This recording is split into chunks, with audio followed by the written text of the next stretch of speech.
اور اللہ رب العالمین نے ارشاد فرمایا وَهُمْ يَحْسَبُونَ أَنَّهُمْ يُحْسِنُونَ صُنْعًا، اور وہ اس خیال میں ہے کہ ہم اچھا کام کر رہے ہیں۔ یہ بات بھی اپنے عمل پر اترانے کی طرف دلالت کرتی ہے۔ انسان کبھی اپنے غلط عمل پر بھی فخر کرتا ہے، ناز کرتا ہے، جس طرح وہ اپنے اچھے عمل پر ناز کرتا ہے، اسی طرح کبھی غلط عمل پر بھی اتراتا ہے، فخر کرتا ہے، تو یہ خود پسندی کے زمرے میں شامل ہوتا ہے۔ نبی الانبیاء صلی اللہ علیہ وآلہ وسلم کی حدیث مبارکہ کہ 3 چیزیں ہلاکت میں ڈالنے والی ہیں، جو انسان کو ہلاک کرنے والی ہے، وہ 3 چیزیں ہیں۔ اب جب پتہ بھی چل جائے کہ یہ 3 چیزیں ہیں جن کی وجہ سے انسان ہلاک ہوتا ہے، پھر بھی انسان ان سے نہ بچے تو یہ اپنے آپ کے ساتھ ہی ظلم ہے۔ نبی الانبیاء صلی اللہ علیہ وسلم نے فرمایا 3 چیزیں انسان کو ہلاکت میں ڈالنے والی ہیں۔ پہلی چیز ایسا بخل جس کی پیروی کی جائے، بخل ایسا جس کی پیروی کی جائے، اور دوسری چیز نفسانی خواہش جس کی اطاعت کی جائے، اور تیسری چیز فرمائے انسان کا خود کو اچھا جاننا کہ میں ہی سب سے اچھا ہوں، میں بڑا نیکوکار ہوں، مجھ سے بڑا عبادت گزار کوئی نہیں۔ یہ انسان کے اندر خود پسندی ہے۔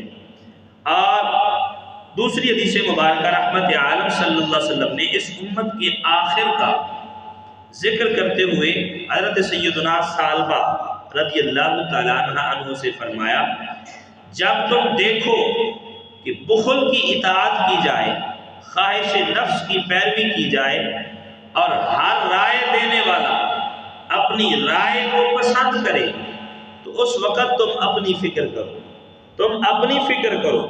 تو فرمایا اس وقت اپنے آپ کو فرمایا بچانا بہت مشکل ہو جائے گا۔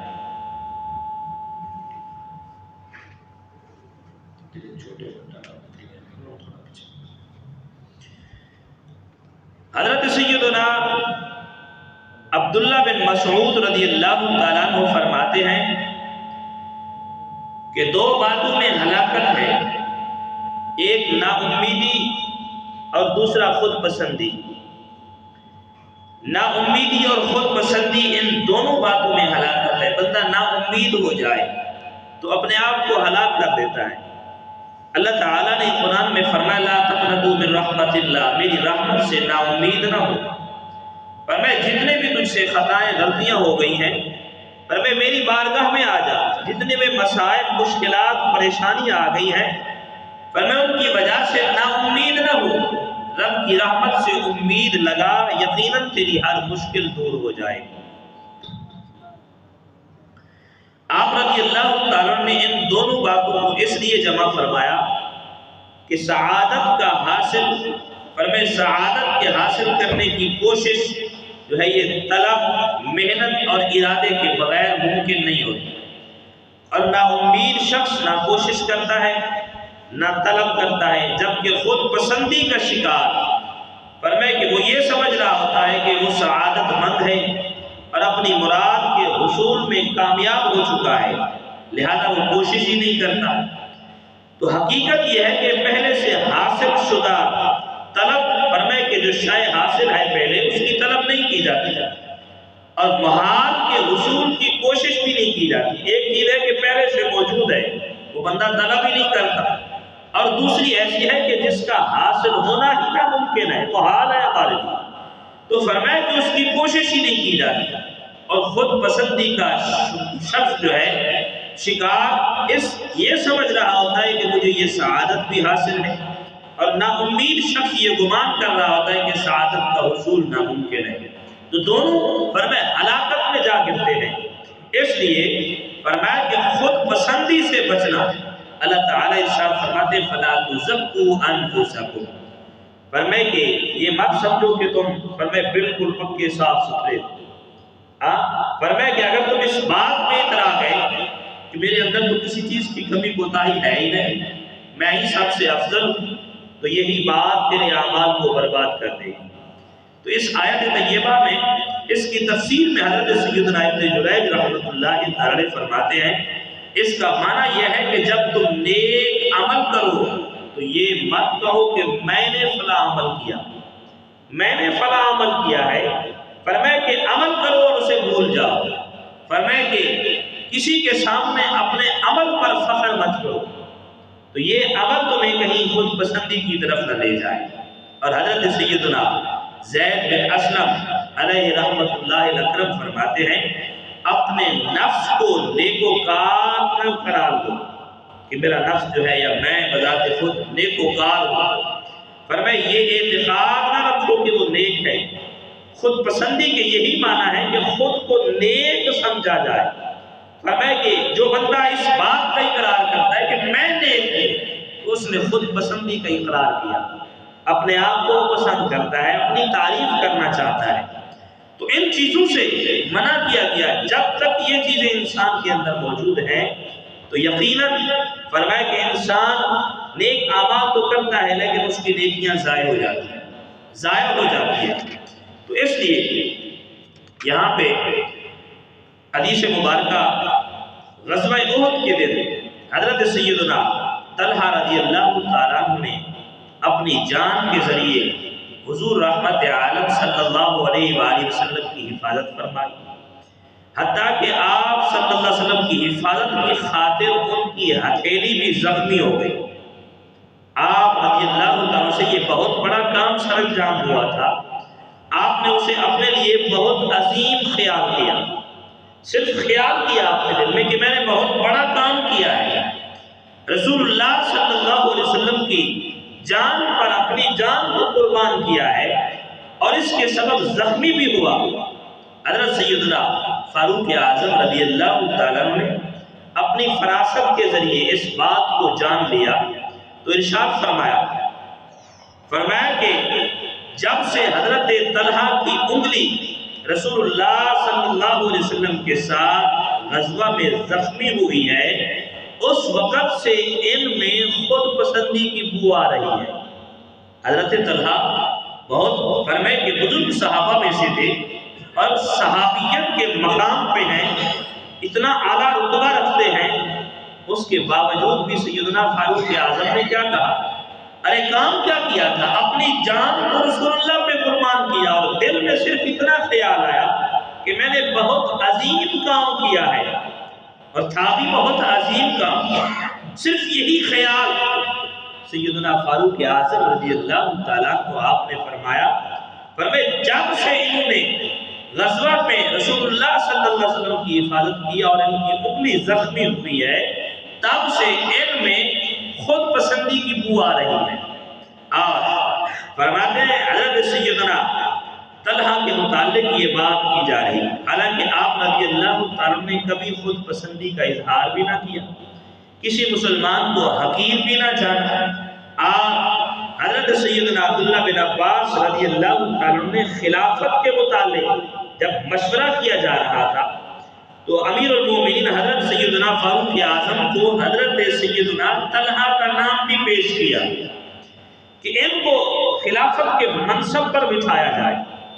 تو حضرت سیدنا فاروق اعظم رضی اللہ تعالیٰ نے اس وقت بھی ارشاد فرمایا یہ ایسے شخص ہیں جن میں کچھ خود پسندی کے آثار ہیں، خود پسندی کے آثار ہیں۔ غور کیجئے کہ حضرت سیدنا طلحہ جیسے بزرگ کے متعلق یہ بات کی جا رہی ہے تو کمزور ایمان والے جو خود پسندی سے بچنا ہی نہیں چاہتے وہ اس سے کیسے بچے، وہ اس سے کیسے بچے؟ تو یہ تو ایک عظیم فرمائے بزرگ ہیں، صحابی رسول ہیں، ان کے متعلق یہ بات کی جا رہی ہے اور بات کرنے والے بھی صحابہ ہیں۔ تو فرمایا جب ایک ایسے بزرگ کے بارے میں یہ خیال کیا جا رہا ہے تو پھر ہم تو کس فرمائے زمرے میں آئیں گے؟ ہم تو فرمائے کہ تھوڑا سا فرمائے کہ عبادت لمبی کر لیں تو ہم اپنے آپ پہ اتراتے ہیں آج تو بڑی عبادت کر لی ہے، آج تو بہت دیر بیٹھ کر ہم نے ذکر کیا ہے، لوگوں میں باتیں ہو رہی ہوتی ہیں، آج یہ ہم نے اتنا گھنٹہ بیٹھ کر عبادت کی۔ جب تک یہ اپنے اندر کا من جو ہے، اپنے اندر کا میں یہ ختم نہیں ہوتا تو اس وقت تک ہماری عبادت کس کام کی ہے؟ یہاں پہ رک کر میں ایک بات عرض کرنا چاہوں گا کہ ہم مسجد میں آتے ہیں اللہ کی عبادت کے لیے. جب آئے ہم اللہ کی عبادت کے لیے تو پھر اس میں اپنی ذات کا دخل کیوں ہے؟ اپنی ذات کا دخل کیوں ہے؟ میں نے یہ بات کہی تو میری بات کو ترجیح کیوں نہیں دی گئی؟ میں نے یہ کام کیا، میری کام کو ترجیح کیوں نہیں دی گئی؟ میں نے اس طرح کہا ہے، اس بات کو قبول کیوں نہیں کیا گیا؟ فرمائے کہ ہم اپنی ذات کو دخل دیتے ہیں. آئے ہم رب کی عبادت کے لیے تو اس میں تو ہمارا دخل ہے ہی نہیں. جب بندہ اللہ کی بارگاہ میں آ جاتا ہے تو اپنے آپ کو مٹا کے آتا ہے، اپنے آپ کو مٹا کے آتا ہے کہ میں کچھ بھی نہیں ہوں، اے مالک سب کچھ تو ہی ہے، عظیم بھی تو ہے، اعلیٰ بھی تو ہے، اور عظمتیں بھی تیری ہیں، شانیں بھی تیری ہیں، سب سے بلند و بالا بھی تو ہے، پاکیزہ بھی تو ہے، تیری شان سب سے بلند ہے. فرمائے بندہ تو یہ سوچ کے آتا ہے اور یہاں آ کے فرمائے کہ مسجد میں اپنی ذات کو دخل دے. مثال میں دوں، کسی کا نام نہیں ہے، نہ ہی کسی کو نشانہ بنایا جاتا ہے، صرف بطور مثال یہ بات سمجھائی جاتی ہے. کوئی بندہ اگر سمجھائے میاں مسجد میں ہم آتے ہیں، میں مثال دوں، مسجد میں آئے، کبھی گھر میں ہم نے ایسا کام کیا، ہم مسجد اللہ کے گھر میں آئے اس بات کا خیال نہیں رکھتے جس طرح ہم اپنے گھر کا خیال رکھتے ہیں. گھر میں بیٹھے ہیں تو ایک پنکھا چل رہا، 10 بندے بیٹھے ہوتے ہیں. مسجد میں 8 بندے آئے تو 8 پنکھے چل رہے. اس میں اپنی ذات کو لے کر ہے، میں یہاں پہ بیٹھا، میں نے الگ پنکھا چلایا، کیوں روکا مجھے؟ بھائی کبھی گھر میں بھی ایسا کام کیا؟ جب ہم گھر میں اس چیز کا احساس کرتے ہیں، یہ مت سوچیں کہ یار مسجد کی بجلی فری ہے، فرمائے تو اب خرچ کرنے سے کیا ہوگا؟ فرمائے کچھ نہیں ہوگا، تمہارا حساب بڑھے گا، اللہ کی بارگاہ میں تمہیں اس چیز کا حساب دینا پڑے گا. جب ایک سے کام چلتا تھا تم نے 3 کیوں چلائے؟ اس بات کا بھی حساب دینا ہوگا. ہم سمجھتے ہیں بس جو کام ہم سے فری ہو گیا تو فرمایا کہ اس فری سے ہم ناجائز فائدہ اٹھاتے ہیں، اور فرمائے کہ وہ کام ہم سے گیا اور اس کا حساب یہ نہیں سمجھتے کہ ہمارے نامہ اعمال میں بھی بڑھ رہا ہے. اللہ کی بارگاہ میں اس کا حساب بھی دینا ہوگا. جس طرح فرمائے کہ وضو کرتے ہیں، مثال میں دے رہا، وضو کرتے ہیں ہم تو فرمایا وضو کے لیے بھی حکم ہے زیادہ پانی خرچ نہ کرو. فرمایا کہ وضو تو عبادت ہے، فرمایا ثواب کی نیت سے ہم وضو کر رہے، تو اب اگر وضو میں ضرورت سے زیادہ پانی خرچ کیا تو مکروہ ہے. اب ہم نے ثواب کی نیت سے کام تو کیا، مکروہ کام کر لیا. فرمایا کہ اس میں ثواب کم ہو گیا، ثواب کی کمی ہے. اب یہاں پہ ایک سوال یہ بھی ہوتا ہے، کوئی یہ بھی کہہ سکتا ہے کہ ثواب تو رب نے دینا ہے، ہم تو اس کی عبادت کے لیے یہ کام کر رہے. تو میں عرض کروں گا میرے بھائی، ثواب رب نے دینا ہے. رب نے یہ بھی بتایا ہے جو میرے محبوب کے طریقے پر عمل کرے گا اسے پورا ثواب ملے گا، اور جس نے میرے محبوب کے طریقے کو چھوڑا اس کے ثواب میں کمی آئے گی. تو جب مسجد میں آئے، اب میں جس سنتیں پڑھ رہا تھا، فرمائے کسی نے میرا خیال بھی نہیں کیا، جماعت کھڑی ہو گئی. تیرا دخل کیا ہے؟ تو جانتا کیا ہے؟ عبادت تو یہاں رب کی ہو رہی ہے، تو نے اپنے آپ کو یہاں پہ دخل انداز کر دیا. فرمائے کہ اس لیے ان تمام باتوں سے نکل کر جب ہم رب کی بارگاہ میں آتے ہیں تو ہمیں یہ ساری چیزیں بھلانی چاہیے. میں اکثر یہ جملہ کہا کرتا ہوں، حضرت فرمائے کہ شیخ جنید بغدادی رحمت اللہ تعالی علیہ آپ تو فرمایا کرتے تھے ہماری کیفیت تو الگ ہے نا. فرمائے ہم تو کسی کام کے نہیں. فرمایا کہ جنید بغدادی رحمت اللہ تعالی علیہ فرماتے ہیں اگر نماز پڑھتے ہوئے مجھے دنیا کا خیال آ جائے، اللہ کے علاوہ کسی مخلوق میں سے کسی کا خیال آ جائے تو میں نماز دوبارہ پڑھتا ہوں. حالانکہ عام کے لیے یہ حکم نہیں ہے، خیال آتے ہیں نماز کے اندر. فرمائے کہ اور اس سے نماز ٹوٹتی بھی نہیں ہے، نماز میں کمی بھی نہیں آتی. لیکن آپ فرماتے ہیں نماز میں اگر دنیا کا خیال آ جائے تو ہم نماز دوبارہ پڑھتے ہیں، وہ نماز نہیں ہے. تو وہ تو اتنا اہتمام کرتے ہیں، اور ہماری کیفیت ہم نماز میں ہی اپنے آپ کو لے آتے ہیں. پہلے نماز میں ہی اپنے آپ کو لے آتے ہیں. ہم سمجھتے ہیں مسجد عبادات کے معاملے میں جب تک ہماری رائے کو ترجیح نہ دی جائے تو فرمایا کہ وہ رائے ہی اچھی نہیں ہے جس کو قبول کیا گیا۔ تو اس لیے یہی تمام چیزیں، یہ تمام باتیں خود پسندی کے زمرے میں آتی ہیں، جن سے اللہ تعالیٰ نے بھی ہمیں منع فرمایا اور رسول کریم صلی اللہ علیہ وآلہ وسلم نے بھی منع فرمایا۔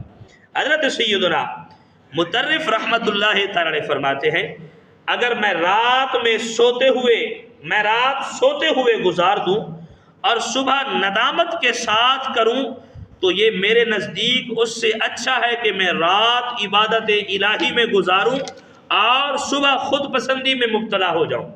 پر میں رات میں سویا رہا، اس بات کو آسان لفظوں میں سمجھے کہ رات کو میں نے آرام سے گزاری اور صبح اٹھا کسی نے مجھے شرمندگی دلائی، رات کو سویا رہا، عبادت نہیں کی، تہجد نہیں پڑھی، پر میں یہ بات مجھے پسند ہے کہ میں رات ساری عبادت کروں اور صبح اٹھوں لوگ کہیں واہ واہ کیا بات ہے، ساری رات نوافل پڑھے، ساری رات عبادت میں گزاری۔ فرمایا وہ عبادت کسی کام کی نہیں۔ جب لوگ یہ بات کریں گے تو فرمایا کم سے کم اس دل سے بھی تھوڑی سی یہ آواز نکلے گی، ہاں یار یہ کمال تو ہے میرا، فرمایا ساری رات جاگا، میں عبادت کی ہے۔ فرمایا جب انسان کے اندر ایسی کیفیت پیدا ہوتی ہے تو یہ خود پسندی کے زمرے میں آتی ہے۔ حضور پاک صلی اللہ علیہ وآلہ وسلم نے ارشاد فرمایا، اگر تم گناہ نہ بھی کرو تو بھی مجھے تم پر اس سے بڑے جرم کا خطرہ ہے۔ گناہ نہ بھی کرو تو فرمایا پھر بھی تم پر مجھے اس گناہ سے بڑے جرم کا خطرہ ہے۔ فرمایا وہ بڑا جرم کیا ہے؟ رسول اللہ صلی اللہ علیہ وسلم نے فرمایا وہ خود پسندی ہے، وہ خود پسندی ہے۔ فرمایا کہ تم عبادت کرو اور پھر اپنے آپ کو لوگوں میں اتراؤ کہ میں نے عبادت کی ہے، میں نے آج بیٹھ کر 5 پارے سپارے پڑھ لیے قرآن کے، فرمایا لوگوں میں بتاتا پھر رہا ہوں یہ میرا کمال ہے، میں نے پڑھے ہیں۔ تو فرمایا یہ خود پسندی کے زمرے میں آپ صلی اللہ علیہ وآلہ وسلم نے خود پسندی کو بہت بڑا گناہ کہا ہے۔ حضرت سیدنا بشر بن منصور رحمت اللہ تعالی کا شمار ان لوگوں میں ہوتا تھا جنہیں دیکھ کر اللہ کی یاد آتی اور آخرت کی یاد آ جاتی، کیونکہ آپ رحمت اللہ تعالی عبادت کی خوب پابندی فرماتے۔ ایک دن آپ نے طویل نماز پڑھی، لمبی نماز پڑھی، اکیلے میں پڑھ رہے تھے، نوافل تھے۔ ایک بندہ آیا پیچھے آ کے آپ کو دیکھتا رہا۔ فرمائے کہ آپ رحمت اللہ تعالی کو محسوس ہوا کہ پیچھے کوئی بندہ آ گیا ہے، آپ نے فوراً سلام پھیرا اور نماز پڑھی۔ فرمائے کہ آپ نے اس سے فرمایا کہ جو کچھ تم نے دیکھا ہے اس سے تمہیں تعجب نہیں کرنا چاہیے، کیونکہ شیطان ملعون طویل عرصے تک فرشتوں کے ساتھ عبادت کیا کرتا تھا اور پھر اس کا انجام جو ہوا وہ تمہارے سامنے ہے۔ یہ مت سمجھنا کہ یہ بڑی لمبی طویل نماز، فرمائے انسان خود پسندی میں مبتلا ہو گیا تو اس کا انجام بھی وہی ہے۔ اس لیے فرمائے ان تمام چیزوں سے بچنا اور فرمائے ان تمام چیزوں کا خیال رکھنا عبادات کے معاملے میں، رب کی رضا کے معاملے میں، فرمائے کہ خود پسندی کو دور رکھ کر انسان تھوڑا عمل بھی کرے، اس میں رب کی رضا ہو تو فرمائے یقیناً وہ رب کی بارگاہ میں کامیاب ہوتا ہے۔ اور فرمائے کہ ام المومنین سیدہ عائشہ صدیقہ رضی اللہ تعالیٰ عنہ کی بارگاہ میں سوال کیا گیا کہ آدمی گناہگار کب ہوتا ہے؟ ہم تو یہ سمجھتے ہیں جس نے یہ گناہ کیا ہے، کوئی غلطی کی ہے، وہ گناہگار ہے۔ فرمایا آدمی گناہگار کب ہوتا ہے؟ ام المومنین رضی اللہ تعالی عنہ آپ نے ارشاد فرمایا جب اسے یہ گمان ہوتا ہے کہ میں نیک ہوں۔ جب بندے کو اپنے آپ میں یہ گمان ہونے لگتا ہے کہ میں نیک ہوں، فرمایا یہ گناہ کرتا ہے، یہی گناہ ہے اس کے لیے۔ فرمایا نیک تصور کرنے لگتا ہے، تب سے خود پسندی پیدا ہو جاتی ہے، خود پسندی، اور اپنے اندر میں فرمایا غرور کرنے لگتا ہے۔ یہی کام شیطان نے بھی کیا۔ فرمایا کہ زمین کا کوئی ایسی جگہ نہیں تھی فرمایا جہاں پہ شیطان نے سجدہ نہ کیا۔ فرمایا کہ عبادت کی، فرشتوں کے ساتھ کھڑے ہو کر فرمایا عبادت کیا کرتا تھا، بیت المعمور میں عبادت کیا کرتا تھا، لیکن انجام کیا ہوا؟ بات صرف اتنی تھی، یہ کہہ بیٹھا کہ میں ہی بڑا عبادت گزار ہوں۔ فرمایا کہ اللہ تو نے مجھے ہی ان سے معزز بنایا، فرمایا اپنی عبادت پہ فخر کر بیٹھا تو انجام کیا ہوا؟ تو اس لیے فرمایا خود پسندی جو ہے انسان کے اعمال کو ضائع کر دیتی ہے، اس لیے ان چیزوں سے بچنا جو ہے ہمارے لیے ضروری ہے۔ اس لیے اللہ تعالیٰ نے قرآن پاک میں فرمایا کہ وَلَا تَمْنُن تَسْتَكْثِرْ، فرمایا کہ اور زیادہ لینے کی نیت سے کسی پر احسان نہ کرو، مطلب یہ کہ اپنے عمل پر ناز مت کرو۔ یہاں پہ سیدنا قتادہ رحمۃ اللہ تعالی علیہ نے اس کی تفسیر میں فرماتے ہیں کہ اپنے عمل پر ناز مت کرو، جتنا عمل کیا ہے فرمایا کہ اس پر کسی کے سامنے فخر مت کرو کہ میں نے یہ عمل کیا ہے۔ یہی ناز کرنا ہی فرمایا تمہارے لیے بربادی کا سبب بن سکتا ہے، تمہارے نیک اعمال ضائع ہو سکتے ہیں۔ انسان کے اندر سے فرمایا خود پسندی ایک ایسی بیماری ہے جو اسے تکبر کی طرف بھی لے جاتی ہے، اور تکبر جو ہے انسان کے اعمال کو برباد کر دیتا ہے۔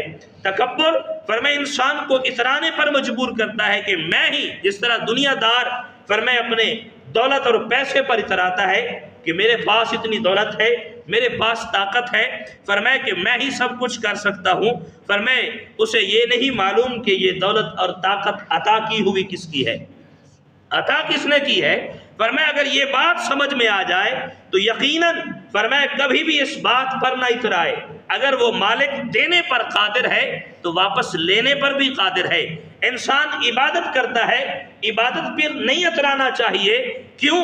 فرمایا عبادت کی توفیق بھی اس نے عطا کی ہے، اگر اس کی توفیق نہ ہوتی تو اس کی بارگاہ میں آتا؟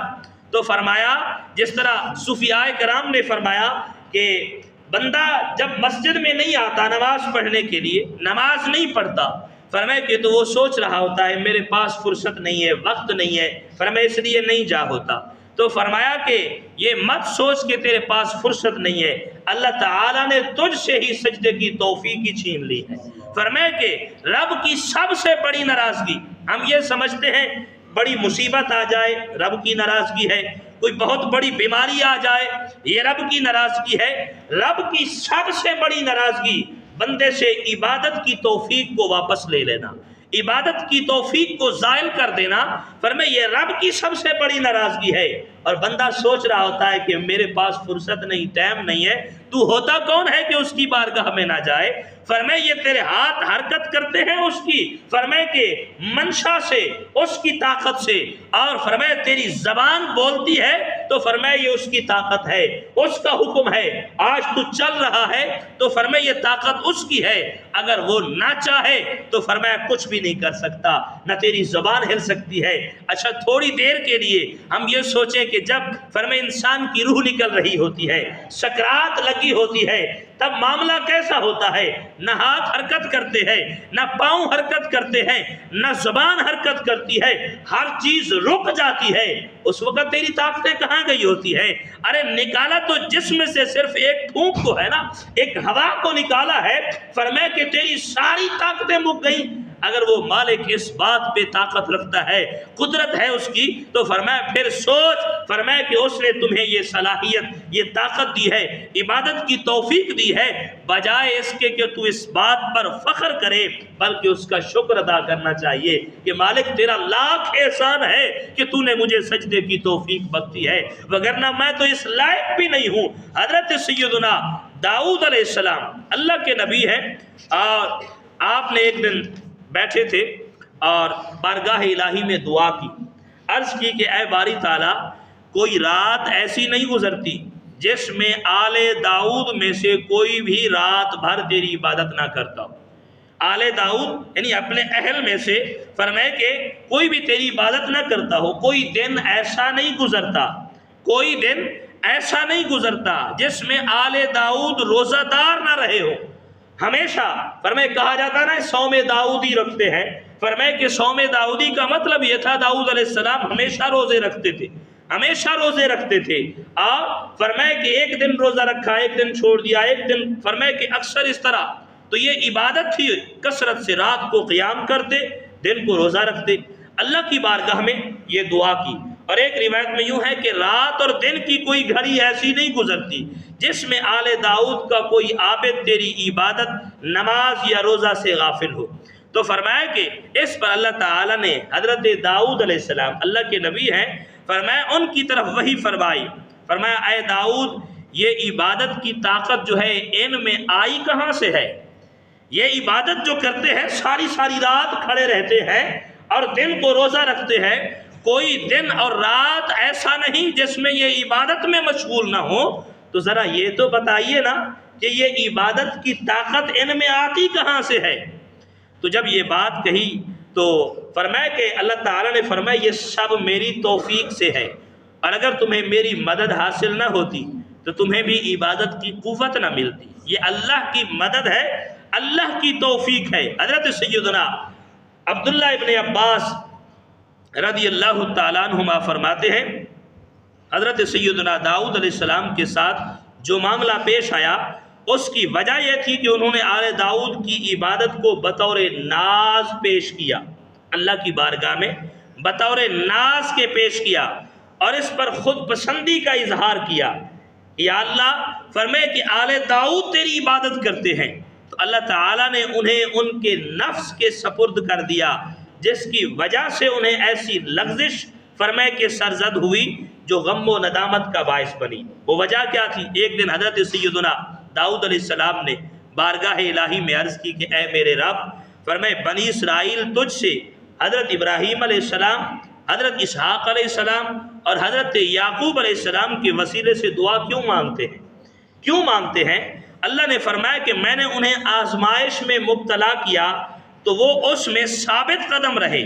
ان تینوں نبیوں کو، ابراہیم علیہ السلام کو، اسحاق علیہ السلام کو، یعقوب علیہ السلام کو میں نے آزمائش میں مبتلا کیا تو یہ تینوں ثابت قدم رہے، تو میں نے فرمایا کہ انہیں یہ اعزاز بخشا کہ بنی اسرائیل ان کے وسیلے سے دعا مانگتے ہیں تو میں ان کی دعا قبول کرتا ہوں۔ تو حضرت سیدنا داؤد علیہ السلام نے عرض کی کہ اے میرے رب، اگر تو مجھے آزمائے گا تو میں صبر کروں گا، اگر تو مجھے آزمائے گا تو میں بھی صبر کروں گا۔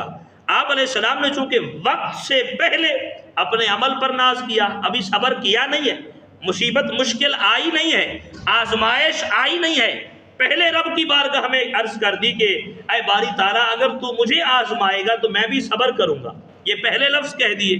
تو فرماتے ہیں کہ اس پر اللہ تعالیٰ نے ارشاد فرمایا میں نے انہیں اس بات کی خبر نہیں دی تھی کہ میں انہیں آزما رہا، میں انہیں آزما رہا، میں نے اس بات کا بتایا نہیں تھا، بلکہ آزمائش بھیج دی، انہیں پتہ بھی نہیں۔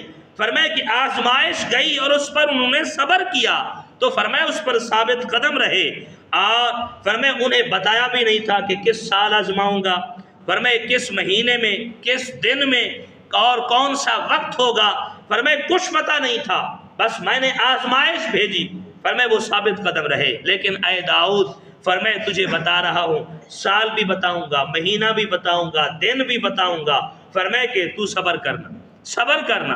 فرمایا اسی سال، اسی مہینے میں اور کل کے دن میں فرمایا کہ میں تمہیں آزماؤں گا، اور آزمائش بھی بتا دی کہ ایک عورت کے ذریعے آزماؤں گا، تم اپنے نفس کی حفاظت کرنا، اپنے نفس کی حفاظت کرنا۔ اللہ نے اپنے نبی کو یہ فرمایا، تو فرمایا کہ جب اللہ کے نبی بھی فرمائے کہ اس بات پہ رہے تو اور ان کے متعلق بھی خود پسندی کا اشارہ دیا گیا، فرمائے صرف اتنی بات کہنے پر تو فرمایا ہم تم فرمائے اپنی عبادت کے معاملے میں فرمائے کس زمرے میں آتے ہیں؟ ہم اپنی عبادت کے لیے فرمائے کہ فخر کرنے لگتے ہیں، تھوڑا سا نماز کیا پڑھ لیا 5 دن، عبادت پہ فخر کرنے لگے، ہم تو آج کل نمازی بن گئے، فرمائے مسجد میں آتے جاتے ہیں، فرمائے یہ بات میرے رب کی توفیق ہے، تمہاری ہمت اور طاقت نہیں ہے، اگر اس نے یہ توفیق بھی چھین لی تو تمہارا کیا ہوگا؟ جب صحابہ کرام نے غزوہ حنین کے دن فرمائے کہ اپنی قوت اور کثرت پر بھروسہ کیا اور اپنے اوپر سے فرماتے ہیں اللہ کے فضل کو بھول گئے اور کہنے لگے آج ہم لشکر کی کمی کے باعث مغلوب نہیں ہوں گے، مغلوب نہیں ہوں گے، فرمائے اس بات کو بھلا بیٹھے کہ یہ قوت اور طاقت میرے رب کی ہے، فرمائے صرف اتنی بات کہہ بیٹھے اور رب کے فضل کو بھلا دیا، تو فرمایا پھر اللہ عز و جل نے انہیں ان کے نفسوں پر مغلوب کر دیا، سپرد کر دیا انہیں، اور پھر کیا ہوا؟ وَيَوْمَ حُنَيْنٍ إِذْ أَعْجَبَتْكُمْ كَثْرَتُكُمْ فَلَمْ تُغْنِ عَنْكُمْ شَيْئًا، تو فرمایا حنین کے دن جب تم اپنی کثرت پر اترا گئے تو وہ تمہارے کچھ کام نہ آئی، کچھ کام نہ آئی، فرمائے مشکل کا سامنا کرنا پڑا۔ حضرت سیدنا سفیان بن عیینہ رحمت اللہ تعالی علیہ سے روایت ہے کہ حضرت سیدنا ایوب علیہ السلام اللہ کی بارگاہ میں عرض کی کہ الہی تو مجھے فرمائے اس آزمائش میں تو نے ڈالا ہے، حالانکہ مجھ پر جو بھی معاملہ گزرا میں نے تیری فرمائے رضا کو اپنی خواہش پر ترجیح دی ہے، فرمائے ہمیشہ تیری رضا کو پہلے رکھا، اپنی خواہش پر ترجیح دی اسے۔ تو ایک بادل سے 10,000 آوازیں آئیں، فرمائے 10,000 آوازیں سنائی دیں، اے ایوب فرمائے کہ یہ بات تیرے اندر سے کہاں پیدا ہوئی، یہ بات فرمائے آج یہ جو تو کر رہا ہے، فرمائے یہ بات تیرے اندر سے کہاں سے پیدا ہوئی۔ حضرت سیدنا سفیان بن عیینہ رحمت اللہ تعالی فرماتے ہیں یہ سن کر حضرت سیدنا ایوب علیہ السلام نے مٹی اٹھائی، خاک اٹھا کے اپنے سر میں ڈالنے لگے اور عرض کی اے میرے رب یہ سب تیری توفیق ہے، یہ سب تیری توفیق ہے۔ فرمائے آج مجھے تیری رضا حاصل ہے تو تیری توفیق کا صدقہ ہے، آج میں اس مقام پہ ہوں تو یہ تیری توفیق ہے، آج مجھے عبادت پہ قوت اور طاقت ملی ہے تو یہ تیری توفیق ہے، آج میں نے مصیبتوں پہ آزمائشوں پہ صبر کیا ہے تو یہ تیری توفیق ہے، اگر تیری توفیق نہ ہوتی، تیری مدد شامل حال نہ ہوتی تو میں کیا کر سکتا تھا، کچھ بھی نہیں کر سکتا۔ تو اللہ تعالی نے فرمایا وَلَوْلَا فَضْلُ اللَّهِ عَلَيْكُمْ وَرَحْمَتُهُ مَا زَكَى مِنْكُمْ مِنْ أَحَدٍ أَبَدًا، اور اگر اللہ کا فضل اور اس کی رحمت تم پر نہ ہوتی تو تم میں کوئی بھی فرمائے پاکیزہ اور صاف ستھرا نہ ہوتا۔ تو فرمائے یہ تمام معاملات میں دیکھو تو اللہ تعالیٰ کی رحمت شامل حال ہے، تو انسان کو اس بات کو نہیں بھولانا چاہیے کہ میں فرمائے کہ اپنے بات اپنی عبادت پر اپنے کام پر فخر کر بیٹھوں اور اگر میرا رب مجھے طاقت نہ دے تو پھر میں کیا کر سکتا ہوں۔ اور حضور نبی رحمت شفیع امت نے اس امت کے افضل لوگوں یعنی صحابہ کرام علیہم رضوان سے فرمائے ما منکم من احد ینجیہ عملہ، فرمائے کہ تم میں سے کسی کو اس کا عمل نجات نہیں دے گا۔ اب یہ بات کس کو کی جا رہی؟ صحابہ کرام کو۔ رسول اللہ فرمانے والے ہیں اور سننے والے صحابہ ہیں۔ رحمت عالم صلی اللہ علیہ وسلم نے فرمایا تم میں سے کسی کو اس کا عمل نجات نہیں دے گا۔ یہ صحابہ کو بات کہی جا رہی ہے اور ہم تو اپنے عمل پہ ہی فخر کر بیٹھے، عمل پہ ہی ناز کر بیٹھے۔ صحابہ کرام علیہم رضوان نے عرض کی یا رسول اللہ کیا آپ کو بھی، آگے صحابہ تھے، فرمایا کیا آپ کو بھی؟ رسول اللہ صلی اللہ علیہ وسلم نے فرمایا ہاں مجھے بھی، البتہ مجھے رب تعالیٰ اپنی رحمت میں چھپا لے گا، اپنی رحمت میں چھپا لے گا۔ اس فرمان نبوی کو سننے کے بعد صحابہ کرام اپنے زہد و تقوی کے باوجود یہ تمنا کیا کرتے تھے کاش کہ وہ مٹی ہوتے، کاش کہ وہ مٹی ہوتے۔ فرمایا سیدنا صدیق اکبر کہا کرتے کاش کہ میں ایک تنکا ہوا کرتا تو فرمایا مجھ سے حساب نہ ہوتا۔ فاروق اعظم فرماتے تھے کاش کہ میں فرمایا کہ ایک چڑیا ہوتا، فرمایا جو درختوں پہ اڑتی پھرتی اس سے بھی حساب نہ ہوتا۔ فرمایا یہ تمنا کن کی تھی؟ ارے آج کائنات کے تمام اولیاء مل کر فرمایا کہ عبادت کریں تو صحابہ کی ایک دن کی عبادت کے برابر بھی نہیں ہو سکتے۔ صحابہ کا یہ مقام بلند ہے اور سیدنا صدیق اکبر بلکہ رسول اللہ صلی اللہ علیہ وآلہ وسلم نے خود فرمایا اگر تم احد پہاڑ کے برابر سونا خرچ کرو اور میرے صحابی ایک مٹھی جاؤ بھر کے صدقہ کر دے تو اس جاؤ مٹھی والے جاؤ کا ثواب جو ہے تمہارے احد پہاڑ سے بھی زیادہ ہے۔ یہ صحابہ کا مقام ہے۔ اور وہ صحابہ فرمائے جب انہوں نے یہ بات سنی رسول اللہ سے کہ تمہارا عمل تمہیں فرمائے نجات نہیں دے گا تو فرمائے اس کے بعد فرمائے معاملہ کیا تھا؟ اتنے بڑے تقوی اور پرہیزگاری۔ آج دنیا کے اندر جتنا دین پھیلا یہ صحابہ کے فرمائے وساطت سے آیا اور صحابہ کرام نے پوری دنیا میں دین کو پھیلایا، صحابہ کرام نے دین کے جھنڈے لگائے اور وہاں سے محدث مفسر مفکر فرمائے پیدا ہوئے، آگے سے فقہ کے امام وہاں سے بنے، فرمائے ہمارے تک آج شریعت پہنچی، قرآن پہنچا، رسول اللہ کی حدیث پہنچی، فرمائے فقہ کے تمام مسائل، قرآن کی قراتیں یہاں تک پہنچی، یہ صحابہ کا صلہ ہے۔ فرمائے صحابہ کرام سے پہنچا، وہ صحابہ اتنے تقوی اور فرمائے زہد و ورا کے مقام پر فائز ہونے کے باوجود یہ تمنا کیا کرتے تھے کاش کہ وہ مٹی ہوتے، کاش وہ ایک بھوسا ہوتے، کاش وہ پرندے ہوتے۔ فرمائے تو صاحب بصیرت شخص کیسے اپنے عمل پر خود پسندی کر سکتا ہے یا اترا سکتا ہے، کیونکہ اپنے نفس سے فرمائے کہ کیسے وہ بے خوف ہو سکتا ہے کہ انسان کو اس کا نفس جو ہے بہکا نہیں دے گا۔ حضرت فرماتے ہیں کہ معروف کرخی رحمت اللہ تعالی کا واقعہ ہے، فرماتے ہیں کہ آپ کے نفس نے ایک خواہش کی، آپ کے نفس نے یہ خواہش کی کہ فرمائے کہ گاجر جو ہے، گاجر کا حلوہ، اس شہد اس میں ڈال کر کھائیں آپ۔ یہ انسان کے نفس کی خواہشات، فلاں کھانا کھاؤں میں، فلاں اچھا کھانا کھاؤں، فرمائے کہ یہ نفس خواہشات کرتا ہے۔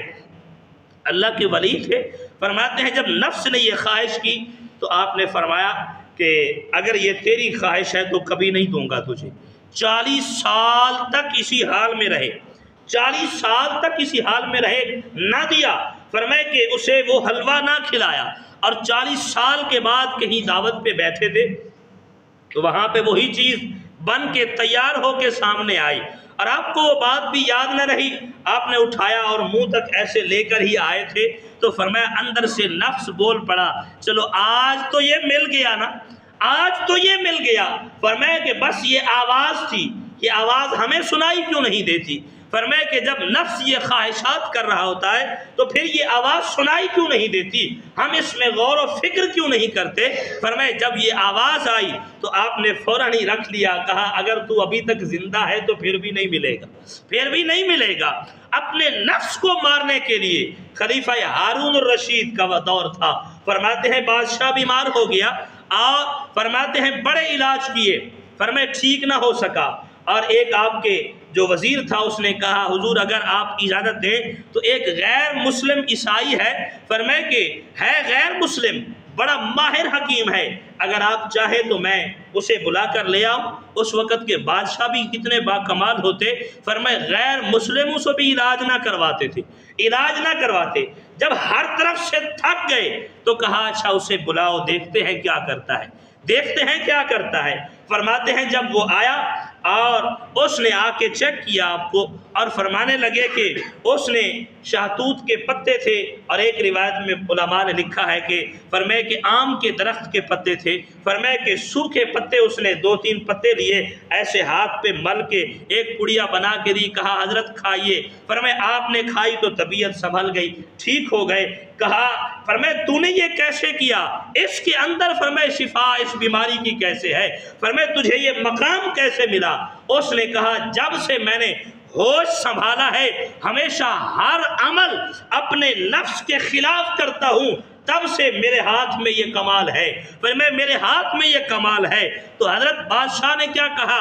کہنے لگے اے فرمائے کہ عیسائی اگر تو کلمہ پڑھ کے مسلمان ہو جائے تو فرمائے اس امت کا سب سے بڑا ولی تو ہی ہوگا، فرمائے تو ہی ہوگا۔ فرمائے یہ ولایت کا اعلیٰ ترین مقام ہے کہ ولی ہمیشہ اپنے نفس کے خلاف عمل کرتا ہے، جس چیز کی نفس نے خواہش کی فرمائے اس کی طرف توجہ نہیں کرتا۔ تو فرمائے یہی بات انسان کو ولایت تک لے جاتی ہے۔